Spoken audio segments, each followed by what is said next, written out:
Good morning friends my YouTube channel Gupta ji की Pathshala. Friends आज है 25 अप्रैल 2025 और आज के बनने वाले सभी करंट अफेयर्स की यहाँ चर्चा करेंगे, लेकिन उससे पहले 24 अप्रैल 2025 के करंट अफेयर्स का भी क्विक रिवीजन करेंगे। फ्रेंड्स जितने भी हमारे 70वीं बीपीएससी मेंस के एग्ज़ाम देने जा रहे हैं सभी को मेरी ओर से हार्दिक शुभकामनाएं एंड ऑल द बेस्ट। चलिए फ्रेंड्स 24 अप्रैल के करंट अफेयर्स का क्विक रिवीजन करते हैं। पहले हाल ही में यूनेस्को द्वारा ग्लोबल जियो पार्क नेटवर्क के तहत कितने नए ग्लोबल जियो पार्क नामित किए गए हैं? How many new global geo parks have been designated recently by UNESCO under the global geo park network?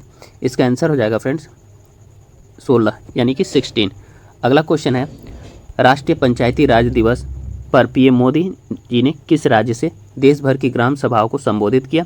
From which state PM Modi address the gram sabhas across the country on national Panchayati Raj day on 24 April? इसका answer हो जाएगा बिहार।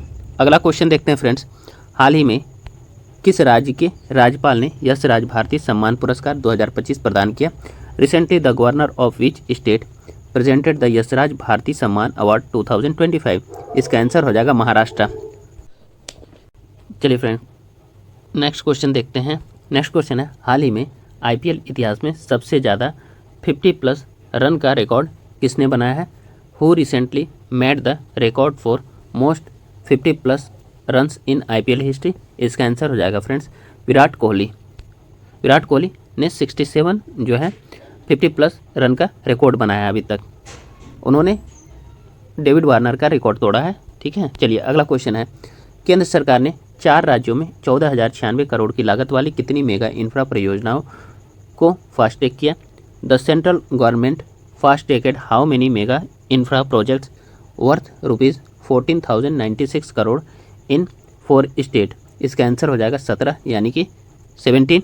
अगला question है friends, कनकीय वायु प्रदूषण को नियंत्रित करने के लिए विशेष रूप से डिजाइन की गई दुनिया की पहली बाजार आधारित प्रणाली कौन सा बना? Which has become the world's first market based system specifically designed to control particulate air pollution? इसका आंसर हो जाएगा फ्रेंड्स सूरत उत्सर्जन व्यापार योजना यानी कि ईटीएस। इंग्लिश में हो जाएगा सूरत एमिशन ट्रेडिंग स्कीम्स यानी कि ईटीएस। चलिए अगला क्वेश्चन देखते हैं फ्रेंड्स, हाल ही में सऊदी अरब ग्रैंड प्रिक्स 2025 का खिताब किसने जीता? Who recently won the title of Saudi Arabian grand prix 2025? इसका आंसर हो जाएगा ऑस्कर पियास्त्री। अगला क्वेश्चन है फ्रेंड्स, इंग्लिश में देखने पहले, which state government has launched the pink e rickshaw scheme to empower women in April 2025? Hindi में किस राज्य सरकार ने अप्रैल 2025 में महिलाओं को सशक्त बनाने के लिए पिंक ई रिक्शा योजना शुरू की है? तो इसका आंसर हो जाएगा महाराष्ट्र। तो महाराष्ट्र ने ही पिंक ई रिक्शा योजना शुरू की है और इसका शुभारंभ जो है वहाँ के उप मुख्यमंत्री अजित पवार जी ने किया है। ठीक है, और ये वहाँ के अभी 8 जिलों में चलाई जाने की योजना है। अगला क्वेश्चन है फ्रेंड्स, बाढ़ के कारण खबरों में रहा किन्शासा शहर किस देश की राजधानी है? Kinshasa city which was in the news due to floods in the capital of which country? इसका आंसर हो जाएगा कांगो लोकतांत्रिक गणराज्य। It means democratic republic of the Congo. इसका शॉर्ट में नाम होगा DRC। चलिए अगला क्वेश्चन है, on which day did Nepal celebrate its first national yak day?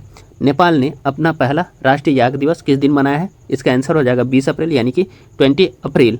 अगला क्वेश्चन है फ्रेंड्स, हाल ही में गांव स्तर पर पुरावशेष सर्वेक्षण पूरा करने वाला पहला राज्य कौन बना है? इसका आंसर हो जाएगा कर्नाटका। अगला क्वेश्चन है friends, bulls eye galaxy LEDA 131424 की खोज हाल ही में किस दूरबीन का उपयोग करके किया गया है? यानी कि bull's eye galaxy LEDA 131424 was discovered recently using which telescope? इसका आंसर हो जाएगा फ्रेंड्स हब्बल स्पेस टेलीस्कोप। अगला क्वेश्चन है, which city did US vice president JD Vance recently visit during his visit to India? अमेरिकी उपराष्ट्रपति JD veins ने भारत यात्रा के दौरान हाल ही में किस शहर का दौरा किया है? इसका आंसर हो जाएगा आगरा।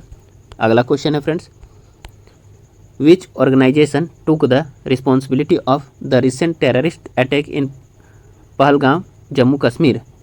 हिंदी में हाल ही में हुए जम्मू के पहलगाम आतंकवादी हमले की जिम्मेदारी किस संगठन ने ली है? तो इसका आंसर हो जाएगा द रेजिस्टेंस फ्रंट यानी TRF ने, ठीक है। अगला क्वेश्चन है, on which that is world book and copyright day celebrated every year. Hindi में हो जाएगा, हर वर्ष विश्व पुस्तक और कॉपीराइट दिवस किस तिथि को मनाया जाता है। तो इसका आंसर हो जाएगा 23 अप्रैल। तो 23 अप्रैल को जो है विश्व पुस्तक और कॉपीराइट दिवस मनाया जाता है, ठीक है, 23 अप्रैल को। चलिए अगला क्वेश्चन है friends, who has India recently nominated for the post of director of the radio communication bureau of the international telecommunication union, यानी कि ITU। हिंदी में, भारत ने किसे हाल ही में अंतर्राष्ट्रीय दूरसंचार संघ यानी ITU के रेडियो संचार ब्यूरो के निदेशक पद के लिए नामित किया है। इसका आंसर हो जाएगा M रेवती। चलिए फ्रेंड्स, अब हम लोग आज के करंट अफेयर्स की चर्चा करते हैं। फ्रेंड्स हिंदी में ही होगा, प्लीज़ आप लोग रीड कर लीजिएगा इंग्लिश मीडियम वाले, क्योंकि टाइम कम है, मेरा भी एग्जाम है, इसलिए कोऑपरेट करें आप लोग भी, ठीक है। चलिए स्टार्ट करते हैं आज का करंट अफेयर्स को। एशियन योगासन चैंपियनशिप की मेजबानी कौन सा देश करेगा। इसका आंसर हो जाएगा friends C Bharat, it means India. चलिए डिटेल्स देख लेते। देखिए, एशियाई योगासन खेल चैंपियनशिप 2025 का दूसरा संस्करण 25 से लेकर के 27 अप्रैल तक दिल्ली के इंदिरा गांधी इंडोर स्टेडियम में आयोजित किया जाएगा। इस प्रतियोगिता का आयोजन खेल मंत्रालय और भारतीय खेल प्राधिकरण के सहयोग से किया जा रहा है। इसमें जो है 21 एशियाई देशों के कुल 170 खिलाड़ी भाग लेंगे और 40 तकनीकी अधिकारी तथा 30 टीम मैनेजर और कोच शामिल होंगे। वहीं यह चैंपियनशिप 4 आयु वर्ग 10 से लेकर के 18 वर्ष, 18 से लेकर के 28 वर्ष, 28 से लेकर के 35 और 35 से 40 वर्ष तक के आयु वर्ग में आयोजित की जाएगी, ठीक है। अगला क्वेश्चन है, भारत के किस पूर्वोत्तर राज्य में खोंगजोम दिवस मनाया गया है। इसका आंसर हो जाएगा फ्रेंड्स B मणिपुर। तो मणिपुर में खोंगजोम दिवस मनाया गया है। चलिए डिटेल्स देखते हैं फ्रेंड्स।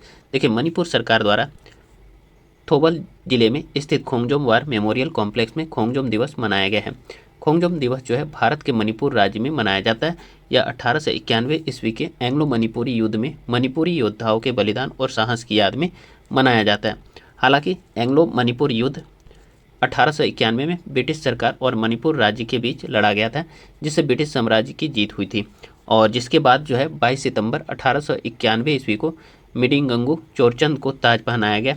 यह युद्ध मणिपुर के खोंगजोम की खेबा की पहाड़ियों में लड़ा गया था, जिसमें जो है सैनिकों ने ब्रिटिश पर 3 और सिलचर, कोहिमा और म्यांमार से हमला किया था। अगला क्वेश्चन देखते हैं फ्रेंड्स, पूर्वोत्तर भारत का बुद्ध धर्म और संस्कृति विषय पर 2 दिवसीय अंतर्राष्ट्रीय सम्मेलन कहाँ संपन्न हुआ है। इसका आंसर हो जाएगा A अरुणाचल प्रदेश। तो अरुणाचल प्रदेश में पूर्वोत्तर भारत का बुद्ध धर्म और संस्कृति विषय पर 2 दिवसीय अंतर्राष्ट्रीय सम्मेलन संपन्न हुआ। डिटेल्स देख लेते हैं। देखिए, पूर्वोत्तर भारत का बुद्ध धर्म संस्कृति विषय पर 2 दिवसीय अंतर्राष्ट्रीय सम्मेलन अरुणाचल प्रदेश के नामसाई में संपन्न हुआ। यह सम्मेलन भारत सरकार की संस्कृति मंत्रालय के तत्वाधान में अंतर्राष्ट्रीय बौद्ध परिसंघ और महाबोधि मैत्री मंडल के सहयोग से आयोजित किया गया था।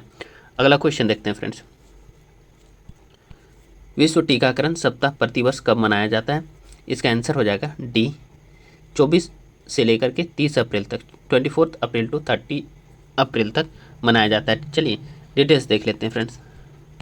देखिए, विश्व टीकाकरण सप्ताह प्रतिवर्ष अप्रैल के अंतिम सप्ताह में मनाया जाता है। इस वर्ष 2025 में यह जो है 24 अप्रैल से 30 अप्रैल तक मनाया जा रहा है। इस सप्ताह का उद्देश्य टीकाकरण के महत्व को बढ़ावा देना और बीमारियों से बचाव में इसकी भूमिका के बारे में जागरूकता बढ़ाना है। अगला क्वेश्चन है फ्रेंड्स, अप्रैल 2025 में जारी विजडन क्रिकेट अलमनेक के 2025 संस्करण के बारे में निम्न में क्या सही नहीं है। तो कौन सा सही नहीं है, तो इसमें D जो है ऑप्शन D सही नहीं है। वर्ष के बेहतरीन प्रदर्शन के लिए विजडन ट्रॉफी भारत के ऋषभ पंत को दी गई, गलत है। बाकी तीनों स्टेटमेंट सही है, यानी इसका आंसर D हो जाएगा, ठीक है। चलिए सही क्या क्या है देख लेते हैं अलमनेक विजडन क्रिकेट के बारे में। तो देखिए, भारत के प्रमुख तेज गेंदबाज जसप्रीत बुमराह को विश्व का अग्रणी पुरुष क्रिकेटर चुना गया है, ठीक है। उसके बाद जो है महिला वर्ग में भारत की ही स्मृति मंधाना को विश्व की अग्रणी महिला क्रिकेटर चुना गया है। अगला है वेस्टइंडीज के निकोलस पूरन को वर्ष का अग्रणी T20 क्रिकेटर चुना गया। तो तीनों स्टेटमेंट सही है, लेकिन D नंबर जो है गलत था, इसलिए इसका आंसर पूछा कौन नहीं है, तो D नंबर सही नहीं होगा, ठीक है। बाकी सब सही है। चलिए डिटेल्स देख लेते हैं। देखिए, वर्ष के बेहतरीन प्रदर्शन के लिए विजडन ट्रॉफी पंत को नहीं बल्कि न्यूजीलैंड के मिशेल सेंटनर को दी गई है। उन्होंने पुणे में भारत के खिलाफ दूसरे टेस्ट में 13 विकेट लेकर मैच जिताऊ प्रदर्शन किया था। 31 वर्षीय बुमराह ने 2024 के सत्र में 14.92 की औसत से 71 टेस्ट विकेट लिए, जो एक वर्ष में इस औसत से किसी गेंदबाज द्वारा लिया गया सर्वाधिक विकेट है। महिला वर्ग में सीनियर बल्लेबाज स्मृति मंधाना ने 2024 में 1659 रन बनाए, जो अंतर्राष्ट्रीय क्रिकेट में किसी महिला क्रिकेटर द्वारा एक कैलेंडर वर्ष में रिकॉर्ड है। इसमें जो है उन्होंने 4 वनडे शतक बनाए थे, यह भी एक रिकॉर्ड है। मंधाना 2 बार यह सम्मान पाने वाली पहली भारतीय महिला क्रिकेटर भी बनी है। वह 2018 में भी इस सम्मान के लिए चुनी जा चुकी हैं।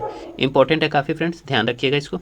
अगला क्वेश्चन देखते हैं। आरबीआई यानी भारतीय रिजर्व बैंक ने बैंकों से अपने मौजूदा डोमेन को 31 अक्टूबर 2025 तक किस पर स्थानांतरित करने का निर्देश दिया है। डोमेन मतलब देखते होंगे जैसे google.com, .in, .भारत इस तरह रहता है, तो डॉट के बाद जो आपका कॉम, इन, ऑर्ग इस सब रहता है उसी को डोमेन कहते हैं, ठीक है।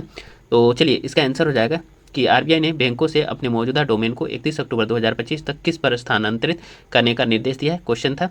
तो इसका आंसर हो जाएगा फ्रेंड्स ए .bank.in, ठीक है। इसका डिटेल्स देखते हैं। देखिए, आरबीआई के इस निर्देश का उद्देश्य डिजिटल भुगतान में धोखाधड़ी की बढ़ती घटनाओं से निपटना।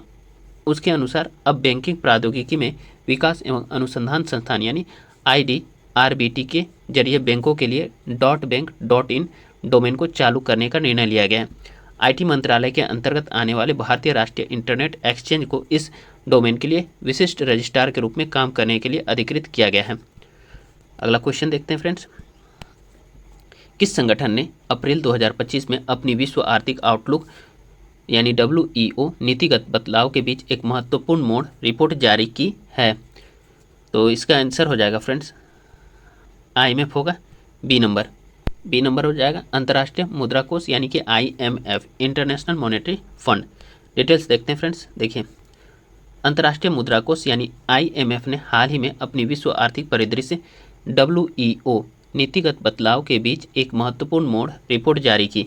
रिपोर्ट में वैश्विक विकास पूर्वानुमान को जनवरी 2025 के अपडेट से घटा करके 2.8% और भारत का 6.2% कर दिया है। वैश्विक व्यापार तनाव और नीति अनिश्चितता के कारण यह गिरावट की गई है। रिपोर्ट में दुनिया भर की अर्थव्यवस्थाओं के लिए एक प्रमुख चिंता के रूप में तेजी से बढ़ती जनसंख्या को उजागर किया गया है। अगला क्वेश्चन देखते हैं फ्रेंड्स। हाल ही में खबरों में रहा अरुण 3 जल विद्युत परियोजना किस देश में स्थित है? इसका आंसर हो जाएगा फ्रेंड्स डी नेपाल। तो नेपाल में जो है अरुण 3 जल विद्युत परियोजना स्थित है। देखते हैं डिटेल्स। देखिए, भारत और नेपाल ने हाल ही में अरुण 3 जल विद्युत परियोजना में इलेक्ट्रोमैकेनिकल कार्यों की शुरुआत की ताकि इसे समय पर पूरा किया जा सके। अरुण 3 जल विद्युत परियोजना पूर्वी नेपाल के सखुवा सभा जिले में कोसी नदी की एक सहायक नदी अरुण नदी पर स्थित है। यह 900 मेगावाट की रन ऑफ रिवर योजना है, जिसका अर्थ है कि यह बड़े जलाशयों की आवश्यकता के बिना नदी के प्राकृतिक प्रवाह का उपयोग करती है। अगला क्वेश्चन है फ्रेंड्स। हाल ही में खबरों में रहा राष्ट्रीय पर्यावरण इंजीनियरिंग अनुसंधान संस्थान यानी कि नीरी किस मंत्रालय के अधीन कार्य करता है? The national environmental engineering research institute NEERI which was in the news recently works under which ministry? इसका आंसर हो जाएगा फ्रेंड्स डी इसका आंसर हो जाएगा विज्ञान और प्रौद्योगिकी मंत्रालय यानी कि ministry of science and technology के अंतर्गत ही नीरी आता है। चलिए डिटेल्स देख लेते हैं फ्रेंड्स। देखिए, भारत के सर्वोच्च न्यायालय ने हाल ही में राष्ट्रीय पर्यावरण इंजीनियरिंग अनुसंधान संस्थान यानी कि नीरी को उत्तर प्रदेश के आगरा में ताजमहल पर आसपास के कांच उद्योगों के प्रभाव का आकलन करने का निर्देश दिया है। CSIR राष्ट्रीय पर्यावरण इंजीनियरिंग अनुसंधान संस्थान यानी कि CSIR नीरी वैज्ञानिक और औद्योगिक अनुसंधान परिषद के तहत एक प्रमुख अनुसंधान निकाय है। शुरुआत में इसने जो है जल आपूर्ति, सीवेज निपटान, संक्रामक और व्यावसायिक रोगों और औद्योगिक प्रदूषण पर ध्यान केंद्रित किया। इसका मुख्य उद्देश्य प्रदूषण नियंत्रण, पर्यावरण प्रबंधन और सतत विकास का समर्थन करना है। नीरी भारत सरकार की विज्ञान और प्रौद्योगिकी मंत्रालय के तहत काम करती है। इसका मुख्यालय जो है नागपुर महाराष्ट्र में है नीरी का। चलिए अगला क्वेश्चन है फ्रेंड्स। किस अंतरिक्ष संगठन ने गुरुत्वाकर्षण माप के लिए पहली बार अंतरिक्ष आधारित क्वांटम सेंसर विकसित किया है? Which space organisation has developed the first space based quantum sensor for gravity measurement? इसका आंसर हो जाएगा फ्रेंड्स डी। इसका आंसर हो जाएगा नासा, यानी कि राष्ट्रीय वैमानिकी और अंतरिक्ष प्रशासन, it means NASA, national aeronautics and space administration. चलिए डिटेल्स देखते हैं। देखिए, national aeronautics and space administration यानी नासा उच्च परिशुद्धता के साथ गुरुत्वाकर्षण को मापने के लिए पहला अंतरिक्ष आधारित क्वांटम सेंसर विकसित कर रहा है। वैज्ञानिक एक क्वांटम ग्रेविटी ग्रेडियोमीटर यानी QGG पर काम कर रहे हैं, जिसे पृथ्वी की निचली कक्षा में एक उपग्रह पर रखा जाएगा। QGG 1 मीटर की दूरी पर 10⁻⁻15 मीटर प्रति सेकेंड वर्ग के रूप में छोटे त्वरण में अंतर को मापकर सबसे छोटे गुरुत्वाकर्षण परिवर्तनों का पता लगा सकता है। इस प्रणाली में परमाणुओं को पूर्ण शून्य के करीब ठंडा किया जाता है, जिससे वे निर्वात के अंदर लहर जैसी अवस्था में बदल जाते हैं। लेजर इन परमाणुओं में हेरफेर करते हैं, जिससे एक चरण बदलाव होता है जो गुरुत्वाकर्षण बलों की ताकत को प्रकट करता है। यह तकनीक हिमालय जैसी बड़ी संरचनाओं के द्रव्यमान का अनुमान लगाने और अंतरिक्ष से पानी, बर्फ और चट्टानों की गति को ट्रैक करने में मदद करती है। हाल ही में हुआ विकास पर्यावरण निगरानी और पृथ्वी विज्ञान के लिए क्वांटम सेंसिंग का उपयोग करने में एक बड़ा कदम है। अगला क्वेश्चन है फ्रेंड्स, किस मंत्रालय ने महिलाओं के लिए AI कैरियर पहल शुरू की है? Which ministry launched AI carriers for women initiative? इसका आंसर हो जाएगा फ्रेंड्स बी हो जाएगा इसका आंसर, कौशल विकास और उद्यमिता मंत्रालय यानी ministry of skill development and entrepreneurship. Details देखते हैं फ्रेंड्स। देखिए, कौशल विकास और उद्यमिता मंत्रालय यानी कि MSDE ने माइक्रोसॉफ्ट के साथ साझेदारी में 22 अप्रैल 2025 को महिलाओं के लिए AI कैरियर पहल शुरू की। इस कार्यक्रम का उद्देश्य 6 भारतीय राज्यों के Tier 2 और Tier 3 शहरों की 20,000 महिलाओं को आर्टिफिशियल इंटेलिजेंस यानी AI में प्रशिक्षित करना है। यह डिजिटल कौशल, नेतृत्व क्षमता और उद्यमिता ज्ञान के साथ महिलाओं को सशक्त बनाने पर केंद्रित है। राष्ट्रीय व्यावसायिक शिक्षा और प्रशिक्षण परिषद यानी कि NCVET के सहयोग से 240 घंटे का पाठ्यक्रम विकसित किया गया है। 30 उत्कृष्टता केंद्रों और 150 स्पोक केंद्रों के साथ हब एंड स्पोक मॉडल का उपयोग करके प्रशिक्षण दिया जाएगा। यह पहल डिजिटल समावेशन को बढ़ावा देती है और तकनीकी क्षेत्रों में लैंगिक अंतर को पाट। चलिए फ्रेंड्स, अगला क्वेश्चन देखते हैं। After the recent terrorist attack in India has decided to suspend which river agreement with Pakistan? Hindi में, हाल ही में पहलगाम में हुए आतंकी हमले के बाद भारत ने पाकिस्तान के साथ किस नदी समझौते को स्थगित करने का फैसला किया है? तो इसका आंसर हो जाएगा फ्रेंड्स ए सिंधु जल संधि यानी कि इंडस वाटर ट्रीटी। तो इसे स्थगित करने का भारत ने निर्णय लिया है। चलिए डिटेल्स देखते हैं। देखिए, जम्मू कश्मीर के अंदर पहलगाम में कायरता भरे आतंकी हमले के बाद भारत सरकार ने बड़ा कदम उठाया। इसके तहत पाकिस्तान के साथ हुए सिंधु जल समझौते यानी इंडस वाटर ट्रीटी या IWT पर फिलहाल रोक लगा दिया है। 23 अप्रैल की शाम को प्रधानमंत्री नरेंद्र मोदी जी की अध्यक्षता में हुई कैबिनेट कमेटी ऑन सिक्योरिटी यानी CCS की बैठक में इसका फैसला लिया गया। ठीक है, सिंधु जल संधि यानी कि इंडस वाटर ट्रीटी भारत और पाकिस्तान के बीच 1960 ईस्वी में साइन हुई एक ऐतिहासिक जल वितरण संधि है, जिसकी मध्यस्थता जो है विश्व बैंक ने की थी। इसके तहत पश्चिमी नदियाँ पाकिस्तान को और पूर्वी नदियाँ भारत को दी गई थी। अब देखिए, पश्चिमी नदियों में कौन कौन सी है जो पाकिस्तान को दी गई? इंडस है, झेलम है और चिनाब। इसका जल उपयोग मुख्य रूप से पाकिस्तान को दिया गया था। पूर्वी नदियों में कौन कौन सी है? रावी है, ब्यास है, सतलुज है। इसका जल का उपयोग भारत को सौंपा गया है। ठीक है, अब देखिए, पाकिस्तान को इंडस बेसिन का 80% पानी मिलता था, जबकि भारत को मात्र 20%। ठीक है, अब इसके साथ साथ भारत ने और भी कदम उठाए हैं। 5 कदम उठाए हैं पाकिस्तान के अगेंस्ट टेररिस्ट अटैक के मतलब विरोध में। ठीक है, तो पहला तो जान ही रहे, सिंधु जल संधि को निलंबित करने का फैसला किया। दूसरा, बाघा अटारी सीमा को तत्काल बंद करने का फैसला किया गया। तीसरा, पाकिस्तानी नागरिकों के लिए सार्क ढांचे के तहत दी गई वीज़ा छूट भी रद्द कर दी गई है और उन्हें तुरंत पाकिस्तान लौटने का निर्देश दिया गया। ठीक है, उसके बाद चौथा था, पाकिस्तान से राजनयिक कर्मचारियों को वापस बुलाया जाएगा भारत। और उसके बाद पाकिस्तानी उच्चायोग के अधिकारी को भारत छोड़ने का आदेश दिया गया है। तो ये सभी कदम उठाए गए हैं फ्रेंड्स। अभी हाल फिलहाल आज ही की न्यूज़ है कि आज जवाबी कार्रवाई करते हुए पाकिस्तान ने बोला कि जल रोकने को एक वार समझा जाएगा। उन्होंने भी जवाब दिया है पाकिस्तान अभी, और फिर उन्होंने शिमला समझौते को क्या कर दिया, स्थगित कर दिया। तो ये तो पूरी कहानी है फ्रेंड्स। चलिए आज का सेशन यहीं समाप्त होता है फ्रेंड्स। कल फिर हम आप लोगों के समक्ष नए सेशन के साथ उपस्थित होंगे फ्रेंड्स। काफ़ी व्यस्तता के बीच में आप लोगों के लिए वीडियो बनाता हूँ फ्रेंड्स। कम से कम लाइक और कमेंट और शेयर तो कीजिए फ्रेंड्स, क्योंकि मेरा भी एग्ज़ाम है, फिर भी टाइम निकाल करके आप लोगों को दे रहा हूँ ताकि एक अच्छा कंटेंट आप लोगों को मिले। ठीक है फ्रेंड्स, चलिए फ्रेंड्स आज का सेशन समाप्त करते हैं। फ्रेंड्स आप लोग गुप्ता जी की पाठशाला यूट्यूब चैनल को सब्सक्राइब कीजिए, लाइक कीजिए, शेयर कीजिए और कमेंट कीजिए। धन्यवाद। Have a good day.